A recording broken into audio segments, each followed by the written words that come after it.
Assalamualaikum warahmatullahi wabarakatuh.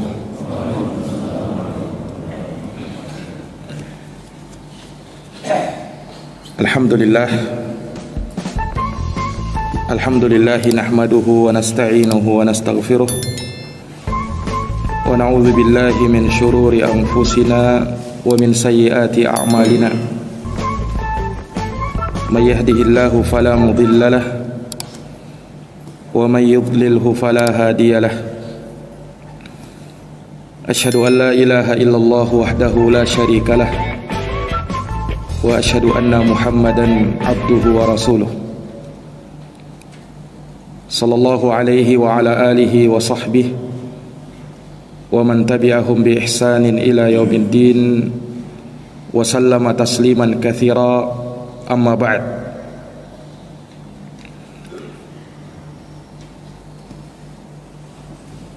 Subhanaka la ilma lana illa ma 'allamtana innaka antal alimul hakim.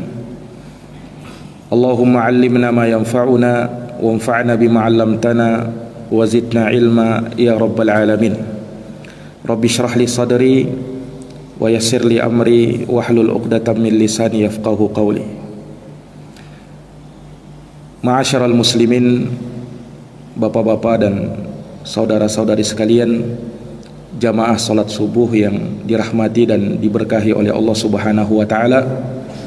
Alhamdulillah, puja dan puji syukur kita panjatkan kehadirat Allah Subhanahu wa taala Rabbul Alamin atas berkat rahmat, taufik, hidayah, inayah dan riayahnya kita dapat menegakkan salat subuh berjamaah, dan kita lanjutkan dengan duduk sejenak untuk saling ingat mengingatkan, saling nasihat menasehati di dalam menetapi kebenaran dan kesabaran, yang mana ini merupakan salah satu hal yang akan menyelamatkan kita dari kerugian yang pasti akan menimpa manusia, sebagaimana yang Allah terangkan dalam suratul Asr, wal asr innal insana lafi khusr illal ladina amanu wa tawasaw bil haqq wa tawasaw bis sabr. Wal asr, demi masa. Allah bersumpah demi waktu yang kita jalani, yang kita hidup di dalamnya, yang kita beraktivitas di dalamnya. Innal insana lafi khusr. Sesungguhnya manusia lafi khusr, benar-benar berada dalam kerugian. Allah pastikan bahwa manusia ini akan merugi. Illal ladina amanu wa amilus salihat, kecuali orang-orang yang beriman dan beramal dengan amalan saleh. Ini merupakan cara agar kita selamat dari kerugian itu, iman dan amal saleh.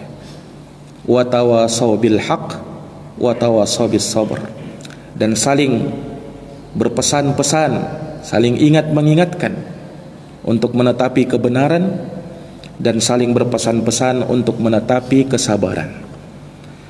Maka jamaah sekalian yang dirahmati oleh Allah, tentu saling mengingatkan di dalam kebaikan, dalam ketaatan, ini akan menambah iman.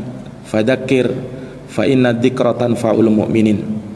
Berilah peringatan, karena peringatan bermanfaat bagi orang-orang yang beriman.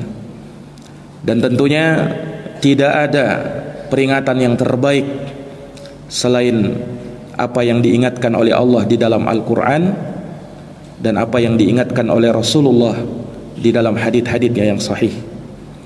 Maka di kesempatan subuh hari yang berbahagia ini, kami ingin menyampaikan satu hadis yang menjadi pembahasan kita dari kitab Bahjatu Qulubil Abrar. Hadis yang diterima dari sahabat Anas bin Malik radhiyallahu taala anhu.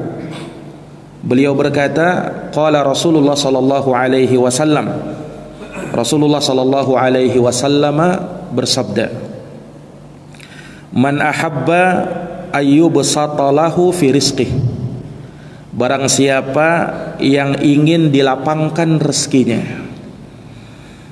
wa yunsa'alahu fi atharih, dan ingin diundurkan ajalnya, dipanjangkan umurnya, falyasil rahimah, maka sambunglah tali silaturahim. Muttafaqun alaihi. Hadits ini riwayat Imamul Bukhari dan Imam Muslim. Para hadirin yang dirahmati dan dimuliakan oleh Allah, hadis yang mulia ini diterima dari sahabat Anas bin Malik, Abu Hamzah.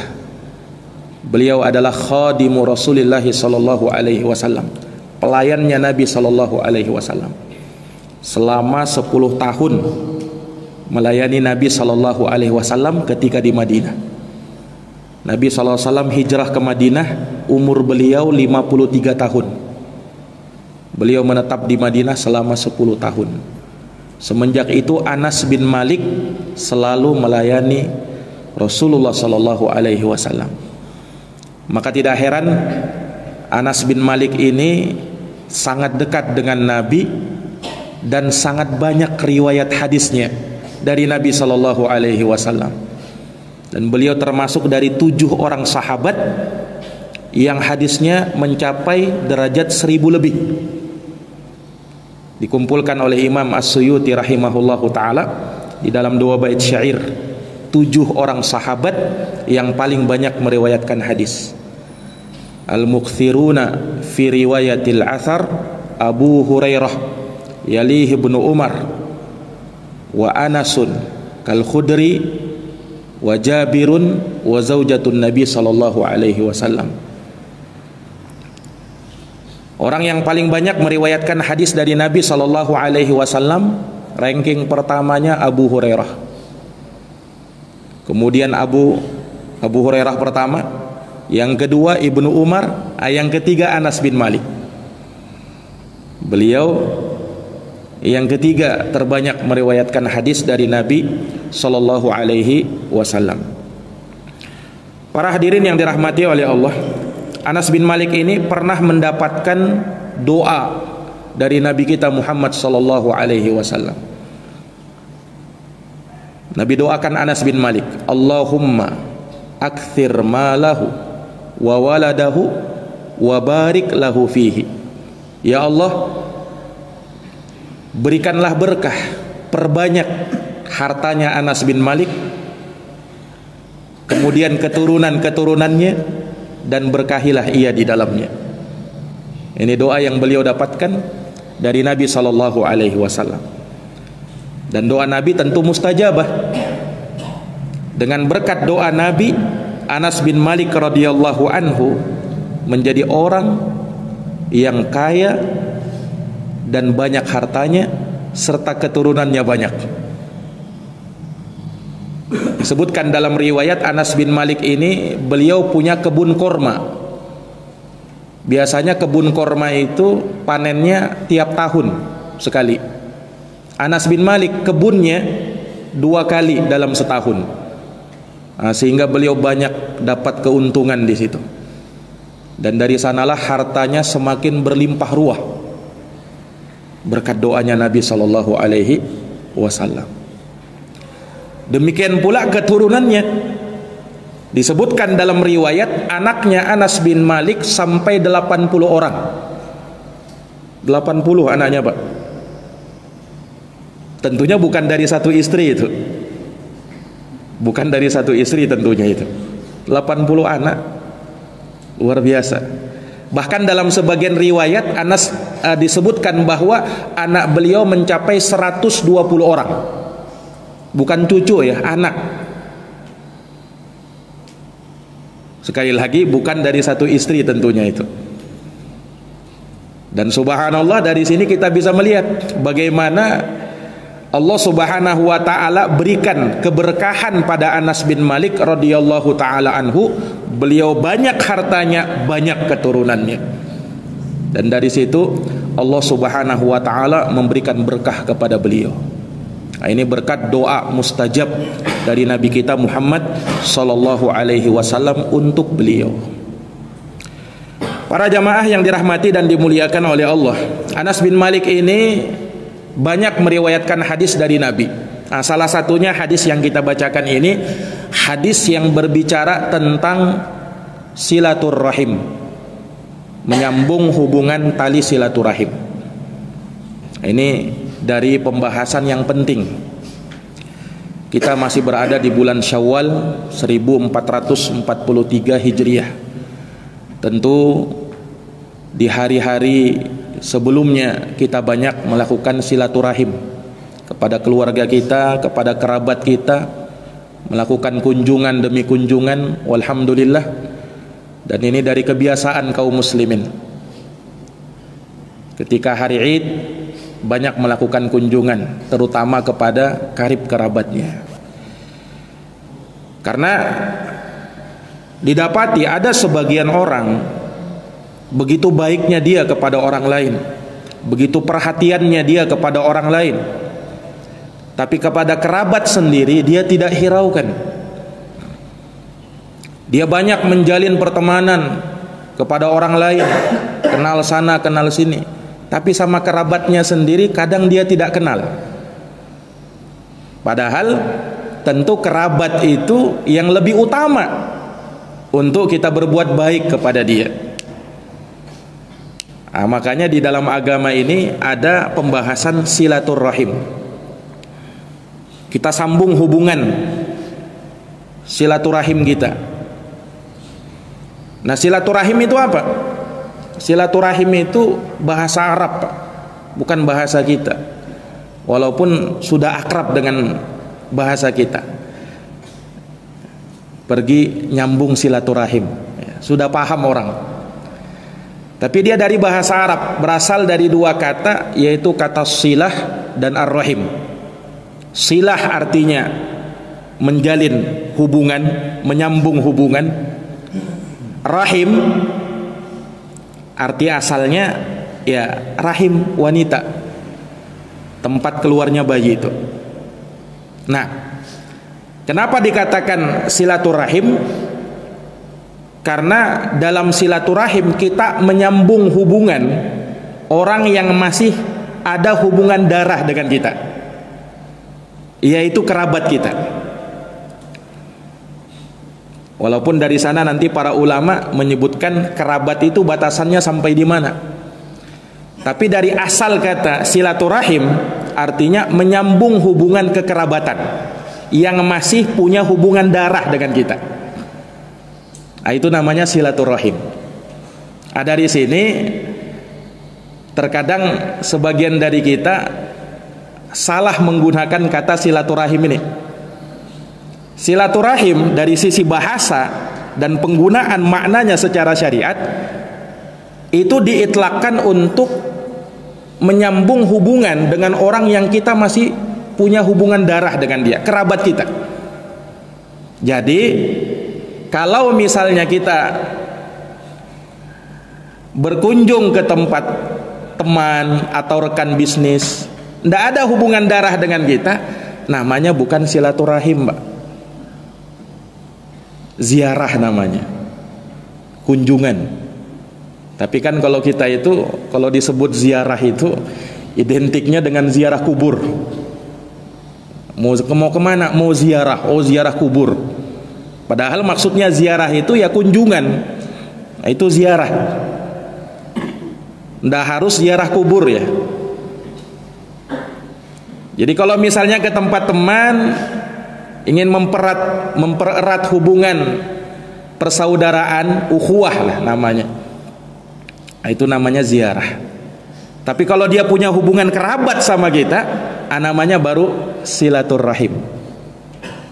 Nah, ini jamaah sekalian yang dirahmati oleh Allah. Tapi ini istilah, orang pun menyebut kalau misalnya dibilang silaturahim, mau kemana? Silaturahim. Kemana silaturahim? Teman, ke tempat teman. Padahal tidak ada hubungan kerabat. Dia paham, itu bukan kerabat saya, tapi sudah akrab dalam bahasa kita. Maksudnya melakukan kunjungan, walaupun dia bukan kerabat kita. Tetapi dari sisi bahasa, ini mungkin butuh diperbaiki. Ini para jamaah yang dirahmati dan dimuliakan oleh Allah Subhanahu wa ta'ala. Nah, menyambung tali silaturahim ini ibadah. yang dengannya seseorang akan mendapat pahala di sisi Allah Subhanahu wa taala. Bahkan tidak main-main, Rasulullah sallallahu alaihi wasallam, bahkan Allah Subhanahu wa taala menjanjikan dengan surga bagi orang-orang yang menyambung tali silaturahim. Sementara orang yang memutuskannya diancam dengan api neraka. Allah Subhanahu wa taala berfirman di dalam Al-Qur'an dalam surat Ar-Ra'd, "Walladzina yasiluna ma amarallahu bihi ayyusal." Dan orang-orang yang mereka menyambung apa yang Allah perintahkan untuk disambung, yakni menyambung tali silaturahim.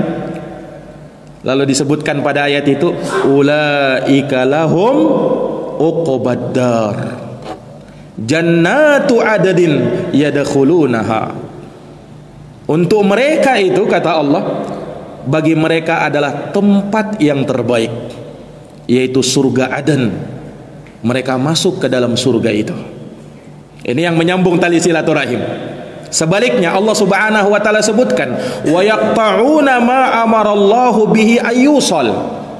Sementara orang-orang yang mereka putuskan apa yang Allah perintahkan untuk disambung, wa yufsiduna fil ard, dan mereka membuat kerusakan di muka bumi, ulaika lahumul la'nah walahum su'uddar.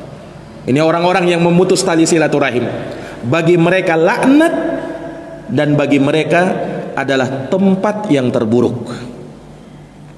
Kalau diancam seperti ini, tentunya menyambung tali silaturahim hukumnya bukan sekedar sunnah, hukumnya wajib, Pak. Memutuskan tali silaturahim hukumnya bukan makruh, haram hukumnya, berdosa bagi orang yang melakukannya, karena diancam seperti itu. Ini para jamaah yang dirahmati dan dimuliakan oleh Allah. Dan Nabi kita Muhammad sallallahu alaihi wasallam bersabda, "Man kana yu'minu billahi wal yaumil akhir falyasil rahimah." Barang siapa yang mengaku beriman kepada Allah dan hari akhir, sambung tali silaturahim. Yang ngaku beriman kepada Allah dan hari akhir, sambung tali silaturahim.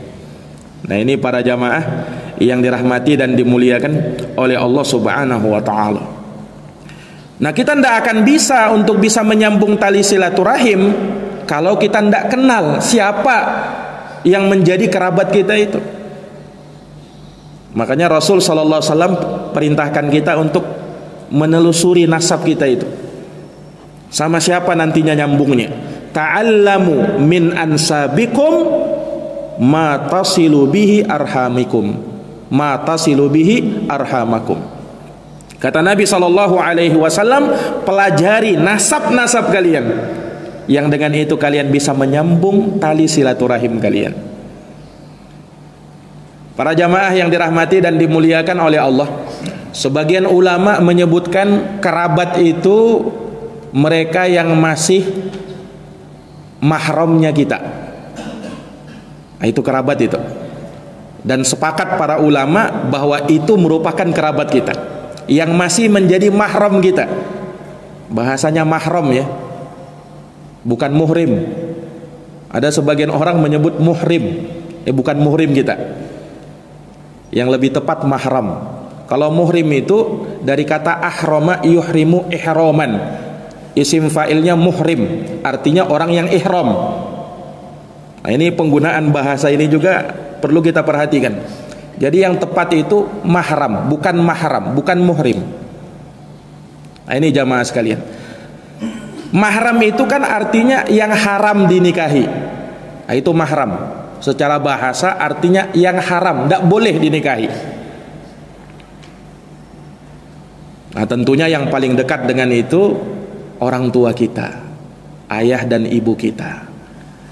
Dan orang yang paling berhak untuk kita sambung tali silaturahim kita adalah ibu kita. Makanya birrul walidain, kata ulama, itu bahagian dari silaturahim yang paling tinggi. Kenapa? Karena dia yang paling dekat, ibu kita, ayah kita. Jadi birrul walidain itu termasuk silaturahim juga. dalam level yang paling tinggi tentunya. Nah, mungkin selama ini kita pahami nyambung tali silaturahim sama kerabat yang dekat jauh, bukan saudara, bukan orang tua. Orang tua pun ketika kita berbuat baik dari dia, kita dapat pahala birrul walidain, kita pun dapat pahala silaturahim. Makanya dalam sebuah hadis Rasul sallallahu alaihi wasallam pernah ditanya, "Ya Rasulullah, man abar?" Ya Rasul, siapa orang yang paling berhak untuk aku nyambung silaturahim kepada dia, berbuat baik sama dia? Qala ummuk, kepada ibumu. Summa ummuk, kemudian kepada ibumu. Summa ummuk, kemudian kepada ibumu.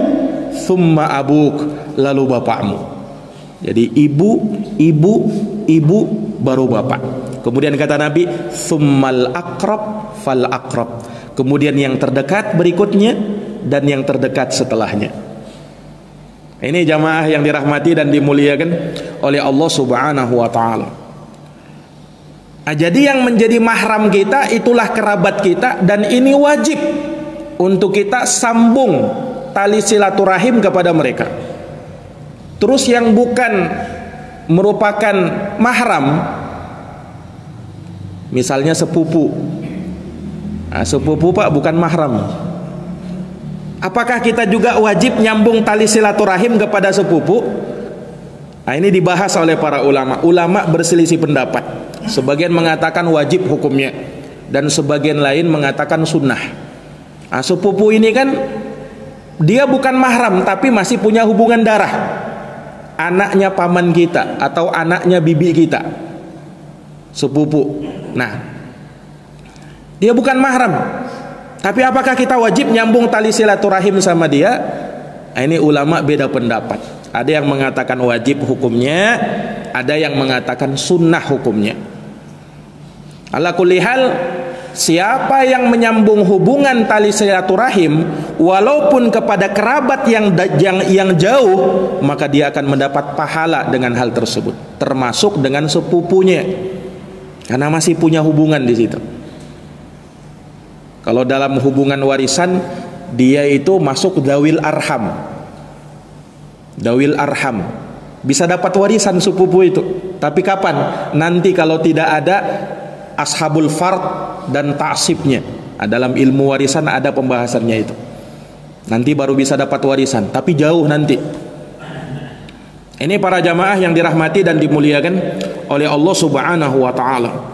Nah, maka kita diperintahkan untuk menyambung tali silaturahim kepada yang terdekat, kemudian yang terdekat setelahnya.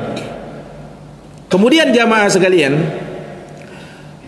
karena menyambung tali silaturahim ini hukumnya adalah ibadah, dan ibadah itu dua syaratnya, ikhlas dan sesuai dengan tuntunan Nabi. Nah, maka menyambung tali silaturahim pun harus didasari dengan dua itu. Yang pertama ikhlas. Apa artinya ikhlas? Ikhlas itu artinya murni, Pak. Secara bahasa, kalau orang Arab berkata zahabun khalis, emas yang ikhlas, maksudnya emas yang murni, tidak ada campurannya apa-apa. Kalau dikatakan labanun khalis, susu murni, tidak dicampur lagi oleh apa-apa. Nah ikhlas itu seperti itu. Orang yang ikhlas betul-betul murni karena Allah Subhanahu wa taala, tidak ada niatan-niatan yang lain, tidak ada tendensi-tendensi yang lain, tujuan yang lain tidak ada, betul-betul lillah, karena Allah Subhanahu wa ta'ala. Nah, nyambung tali silaturahim juga harus ikhlas karena Allah, tulus, memang betul-betul ingin kebaikan, bukan, kata ulama, bukan sekedar balas budi, karena dia duluan yang nyambung, ya saya balas juga lah. Nah, ini bukan nyambung tali silaturahim namanya, sekedar balas budi, kalau niatnya cuma seperti itu.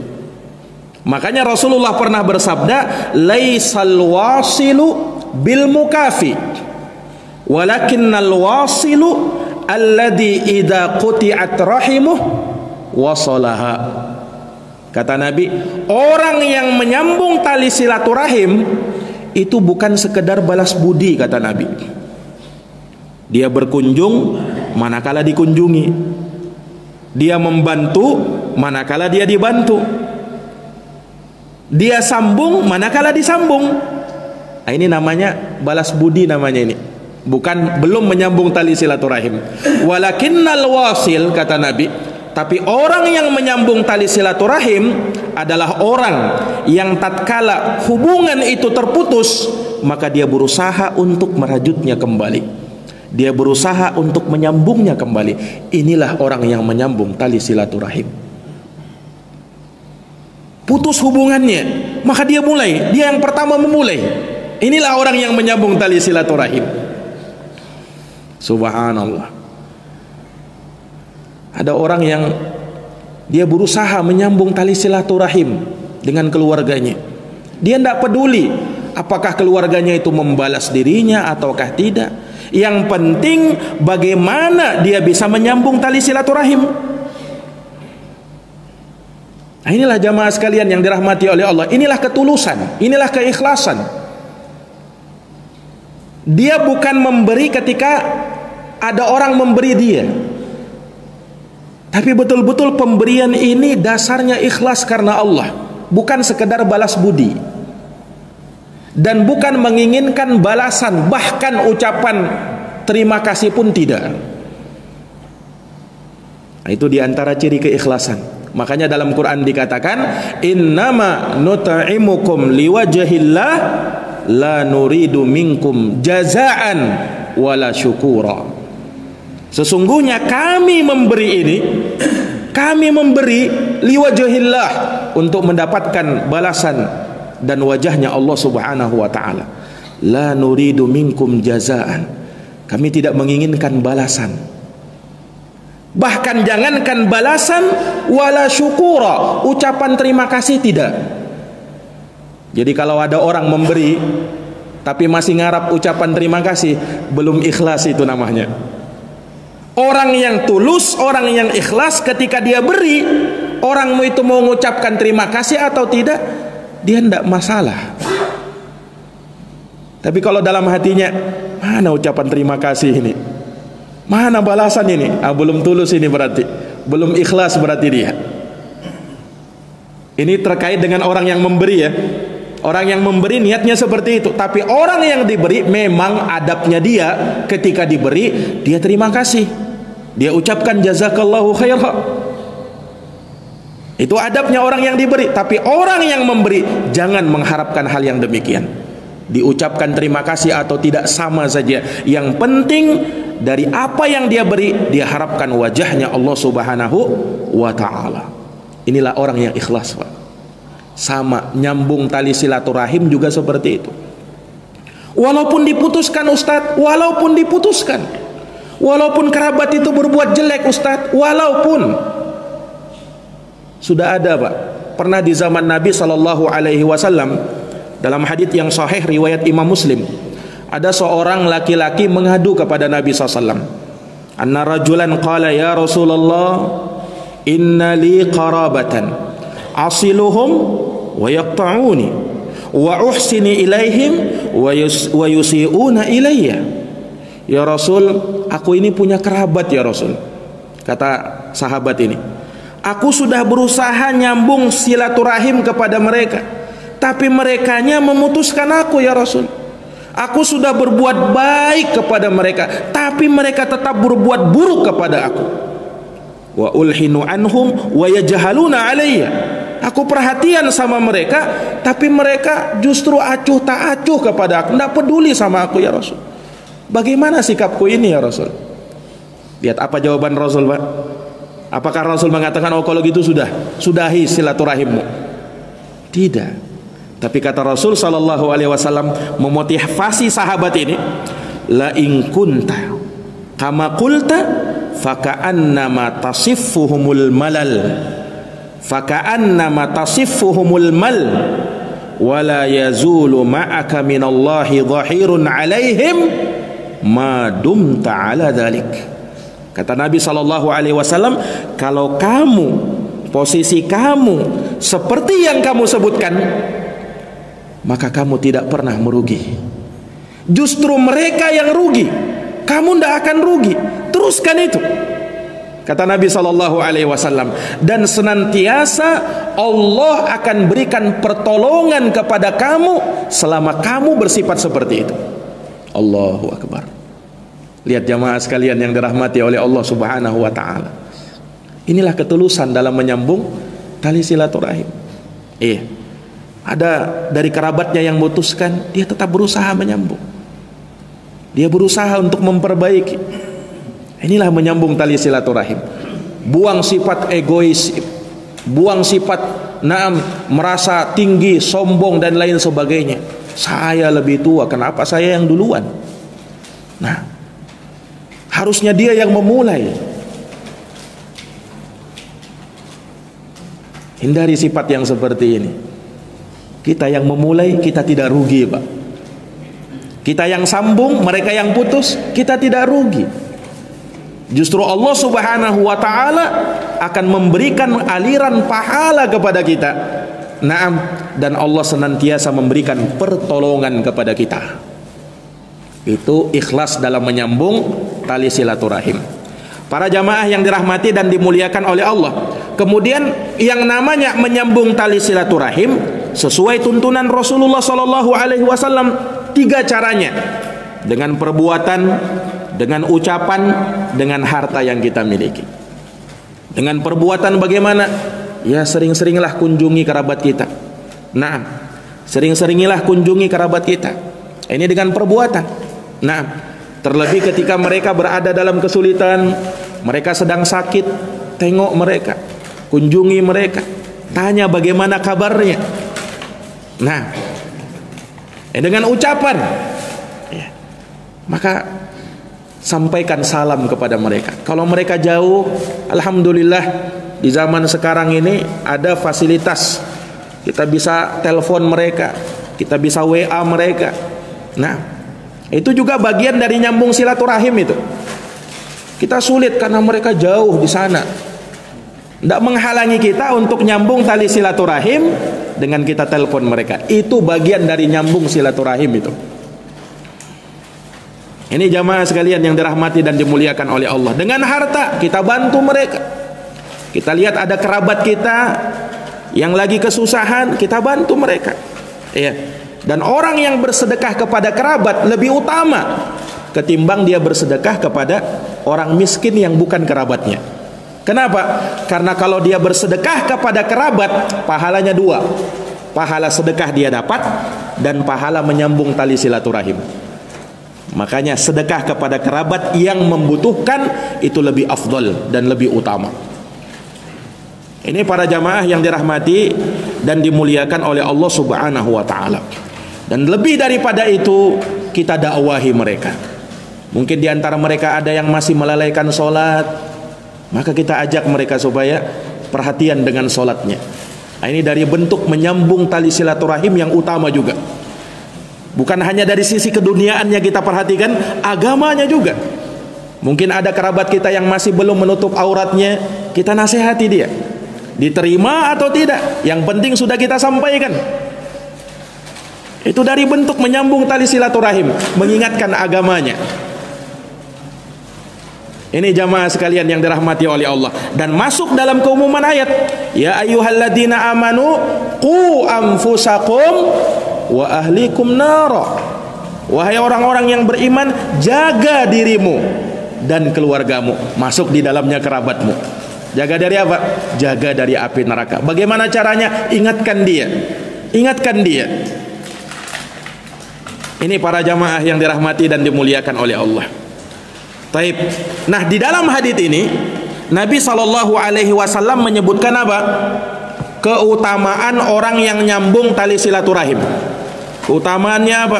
Disebutkan di dalam hadits ini 2. Dilapangkan rezekinya, dipanjangkan umurnya. Lihat Pak, orang yang nyambung tali silaturahim, rezekinya diluaskan oleh Allah, kemudian umurnya dipanjangkan oleh Allah. Pertanyaannya, ketika Nabi sebutkan seperti ini, Yubsatulahu fi rizqihi, dilapangkan rezekinya, wa yunsa'alahu fi atharihi, diundurkan ajalnya. Pertanyaannya, ini hadis sahih ini, riwayat Bukhari dan Muslim. Apakah benar ajal itu bisa maju mundur? Menurut hadis ini, dengan menyambung tali silaturahim, ajal bisa diundurkan kan? Ajal bisa diundurkan. Dan diperkuat juga dengan hadis Nabi, la yaruddul qadha illa du'a. Tidak ada yang bisa menolak takdir, kata Nabi, kecuali doa. Wala yazidu fil umur illa al bir, dan tidak ada yang menambahkan umur kecuali perbuatan kebajikan. Hadis sahih riwayat Imam Tirmizi, menunjukkan bahwa umur bisa dipanjangkan. Benar enggak, Pak? Yang namanya ajal itu bisa dimundurkan, dimajukan. Kalau menurut hadits ini, na'am.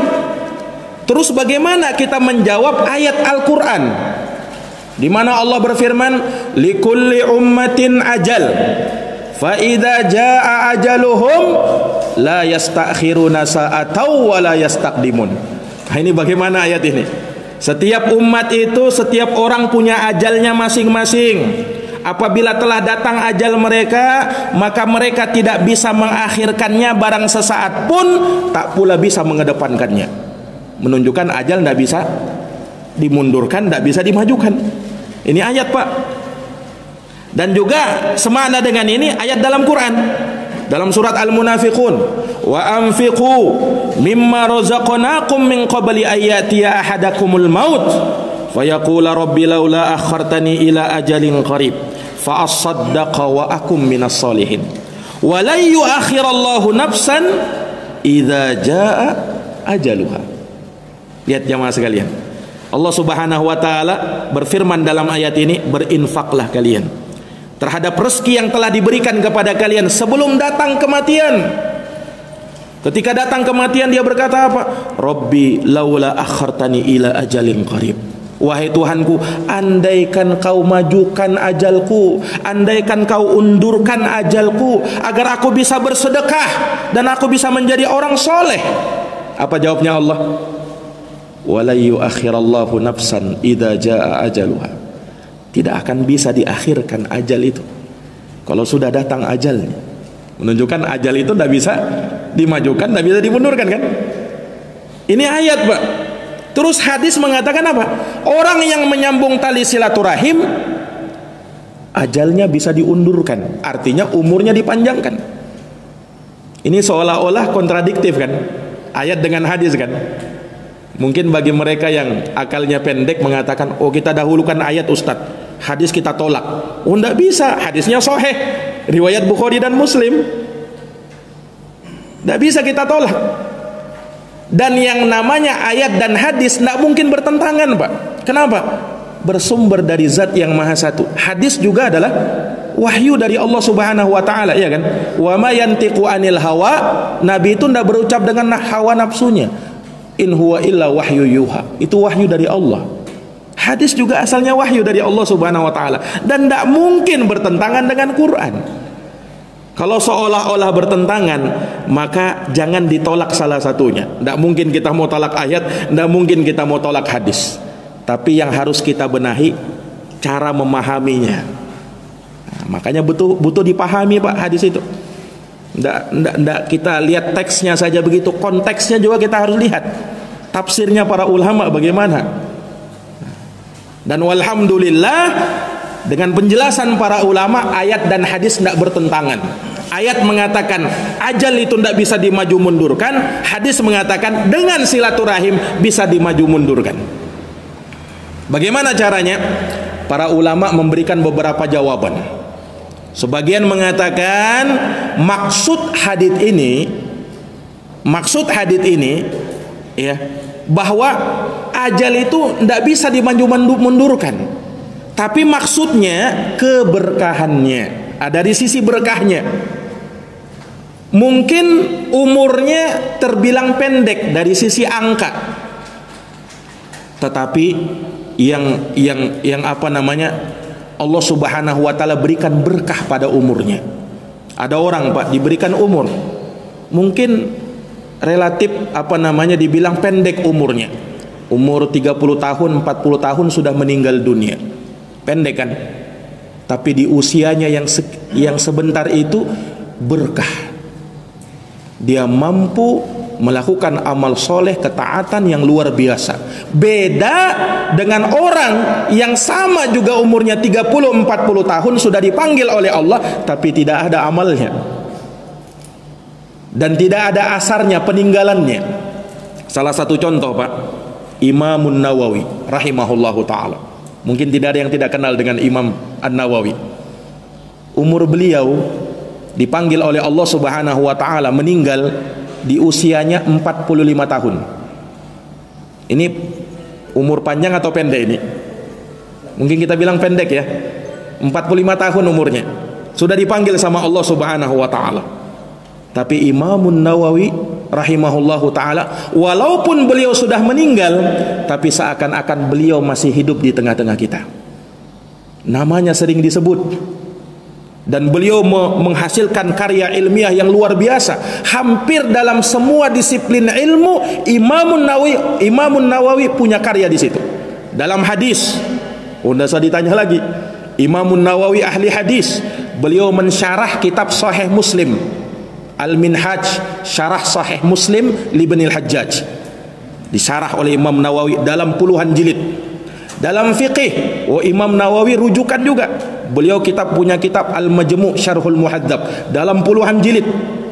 Di dalam ilmu bahasa, beliau punya kitab namanya Tahdhibul Asma' wal Lughat. Jadi rujukan para ulama. Luar biasa Imam Nawawi ini. Beliau meninggal di abad ke-7, Pak. Imam Nawawi meninggal di abad ke-7. Sekarang abad keberapa kita? Sekarang kan 1443, berarti abad ke-15 Hijriah. Jadi Imam Nawawi itu sekitar 8 abad yang lalu sudah meninggal. 800 tahun yang lalu sudah meninggal. Tapi namanya masih harum. 800 tahun sudah meninggal, namanya masih harum. Selalu disebut oleh kaum muslimin. Kitabnya dipelajari oleh kaum muslimin. Lihat kitab Riyadhus Shalihin. Hampir di semua masjid kita dapati kitab Riyadhus Shalihin, diajarkan ya di pondok-pondok pesantren, dibaca kitabnya. Arba'in Nawawi, karyanya Imam Nawawi itu. Luar biasa Imam Nawawi ini.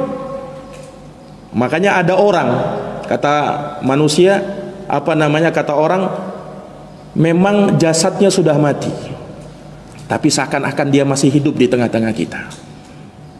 Ada orang yang jasadnya masih hidup tapi seakan-akan sudah mati dia. Kenapa Pak? Keberkahan umur seseorang. Umurnya Imam Nawawi 45 tahun, tapi luar biasa karya-karya ilmiahnya. Dibaca, diterjemahkan dalam berbagai bahasa. Di setiap negara kita bisa ketemukan. Di Eropa, di Amerika, di Cina, di Arab Saudi, jangan ditanya lagi. Karya-karya beliau.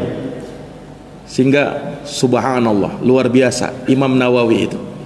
Inilah namanya keberkahan umur. Ini maksud hadits itu. Beda dengan sebagian dari kita mungkin diberikan umur panjang 80-90 tahun. Tapi siapa yang mau sebut kita, Pak? Kecuali mungkin kerabat kita saja, itu pun jarang-jarang didoakan. Tapi Imam Nawawi, orang yang tidak semasa dengan beliau, tapi mendoakan beliau, selalu disebut namanya Al-Imamun Nawawi rahimahullah, didoakan lagi. Inilah keberkahan umur seseorang. Dan banyak ulama yang seperti itu. Bukan hanya Imam Nawawi saja. Ini para jamaah yang dirahmati dan dimuliakan oleh Allah. Jadi maksudnya dipanjangkan umurnya, diberikan berkah pada umurnya. Ini pendapat para ulama. Sebagian ada juga yang mengatakan umurnya dipanjangkan, benar-benar dipanjangkan. Yang tadinya umurnya mungkin 50 tahun, tapi ketika dia nyambung silaturahim jadi panjang, umurnya menjadi 90 tahun. Bisa begitu Ustaz? Naam. Sebagian ulama berpendapat seperti itu. Bagaimana caranya memahaminya? Ini kita tidak bisa pahami kecuali kalau kita paham masalah takdir, Pak. Takdir itu kata ulama ada beberapa tingkatan. Dan ada beberapa macam. Ada takdir sanawi, takdir tahunan. Ada takdir yaumi, takdir harian. Ada takdir umuri, takdir seumur hidup. Ada takdir fi lauhil mahfuz, di dalam lauhul mahfuz. Ada takdir yang merupakan catatan malaikat rakib dan atid yang selalu mencatat. Nah, takdir yang di lauhul mahfuz itu tidak mungkin berubah. Sementara takdir yang ada dalam catatan malaikat ini yang bisa berubah. Mana dalilnya? Allah Subhanahu wa taala berfirman dalam surat Ar-Ra'd ayat 39. Yamhullahu ma yasha wa yuthbit wa indahu ummul kitab. Allah menghapus, lihat, Allah menghapus apa yang Dia kehendaki dari takdir itu, dan Allah tetapkan apa yang Dia kehendaki. Dan di sisi Allah ada ummul kitab, itulah lauhul mahfuz. Maksudnya kata ulama, yang di lauhul mahfuz tidak mungkin berubah. Nah, yang berubah itu di catatan malaikat. Jadi seakan-akan begini, di catatan malaikat sudah tertulis, si fulan kalau dia nyambung silaturahim, panjangkan umurnya sampai 90 tahun. Ini misal ya. Tapi kalau dia tidak nyambung silaturahim, umurnya cuma 45 tahun. Nah, begitulah Pak. Jadi malaikat pun tidak tahu ini orang nyambung silaturahim atau enggak ini. Kalau dia enggak nyambung silaturahim, jatah umurnya cuma 45 tahun, meninggal sudah. Tapi kalau dia nyambung silaturahim, umurnya 90 tahun, ditambah oleh malaikat itu. Dan di lauhul mahfuz terjadi perubahan atau tidak sudah ada di lauhul mahfuz. Ini maksud dari hadits itu. Sehingga tidak bertentangan juga. Ini para jamaah yang dirahmati dan dimuliakan oleh Allah. Dan ada jawaban yang ketiga, kata para ulama, dipanjangkan umurnya maksudnya apa? Diberikan keturunan yang soleh. Sehingga itulah yang menyambung dirinya. Nah, orang yang diberikan keturunan yang soleh selalu mendoakan kebaikan bagi dia, maka orang tersebut mendoakan bapaknya, mendoakan ibunya, mendoakan orang tuanya, sehingga seakan-akan hidup di tengah dia. Kenapa? Selalu dia sebut dan selalu mengalir pahalanya. Makanya Nabi bersabda, "Idza mata benu Adam inqata'a anhu sairu amalih illa min salas." Apabila anak cucu Adam meninggal, terputus semuanya kecuali 3 saja. Salah satunya awwaladin sholihin yad'ulah, anak soleh yang mendoakan kebaikan buat orang tuanya. Dengan anaknya yang soleh selalu mendoakan kedua orang tuanya, walaupun dia sudah meninggal, aliran pahala terus bertambah sama dia. Makanya disebutkan dalam hadis, Pak, ada seorang bapak dipakaikan oleh Allah mahkota kemegahan di dalam surga. Dia pun berkata, "Ai Rabbi, wahai Tuhanku, dari mana aku dapatkan kemuliaan ini? Rasa-rasanya tidak pernah aku beramal seperti ini." Apa kata Rabbnya? Apa kata Allah Subhanahu wa taala? "Bistighfari waladikalak." Itu kau dapatkan karena istighfarnya anakmu kepadamu.